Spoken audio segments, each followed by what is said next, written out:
Sir, आपके प्रतापनगर थाना क्षेत्र में एक घृणित वारदात को अंजाम दिया गया है। वहाँ के जो वृद्धाश्रम है उसमें वहीं के चौकीदार ने एक वृद्ध महिला के साथ दुष्कर्म किया है। तो इस पूरे प्रकरण को कैसे देखते हैं आप? मैं ये बताना चाहूँगा कि प्रतापनगर थाना के पास ही एक वृद्धाश्रम संचालित है। इसमें बहुत ज़्यादा बड़ा नहीं है, बहुत छोटा है और वो लोगों के जो कुछ सपोर्ट से, वो स्थानीय लोगों के सपोर्ट से और डोनेशन से वो संचालित है। और वहाँ दोनों मिक्स ही मतलब ये कि ओल्ड एज है, मेल और फीमेल दोनों ये रखे जाते हैं। मैंने भी उसको विज़िट किया था उसको, और मेरे द्वारा भी पर्सनली उसको कहा गया था कि आप यहाँ जो भी अपेक्षाकृत जो आप काम करते हैं उसको बहुत संवेदनशीलता से कीजिए। ज़रूरी यह है कि जो घटनाक्रम हुआ है उसमें ये आरोप ये है कि वहाँ के जो संजय, जो वहाँ का आरोपी जो एक गार्ड की नौकरी करता था, जो बंगाल से बिलोंग करता है, वो भी एक, वैसे तो देखा जाए तो ओल्ड एज होम का ही एक इनमेट है, वहीं का वो है और वो गार्ड की नौकरी भी वहीं करता है। तो हमारी इसमें ये है कि पूरी इस जांच में निकल के आया कि ये कुछ लूप होल्स हैं जो मुझे लगता है कि जो ओल्ड एज होम संचालक है उनके द्वारा जो ट्रेनिंग का पार्ट है, उनके जो खास करके जो वहाँ रहने वाले हैं उनको भी और जो वहाँ काम करते हैं उनको भी, दोनों में ट्रेनिंग का प्रशिक्षण का अभाव है। उसके चलते घटना कारित हुई है। इसमें थोड़ा सा हम भी ये चाहेंगे कि जो भी ओल्ड एज होम है, ऐसे जो भी एनजीओ चलते हैं और इवन जो भी हॉस्टल्स चलते हैं, तो और जो भी उनके देखरेख करते हैं, जो वार्डन हैं या उनके वहाँ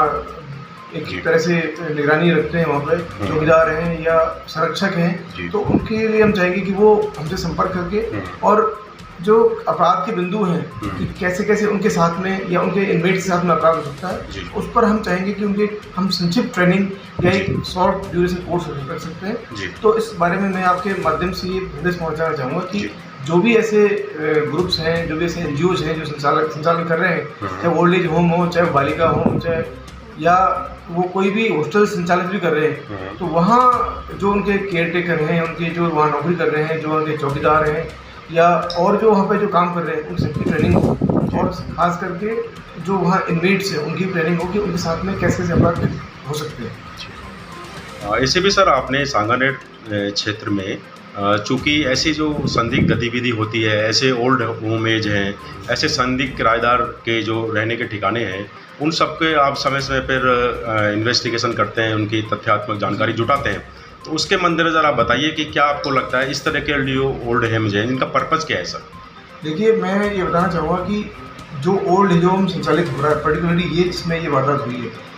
हमारा क्वेश्चन उस ओल्ड एज होम से भी है और जो भी संचालित हो रहे हैं उनसे ये भी है कि जो भी संचालन कर रहे हैं कि उनका उसको संचालित करने के पीछे पर्पज़ क्या है। उनका पर्पज़ समाज सेवा है, उनका जो आय का स्रोत क्या है,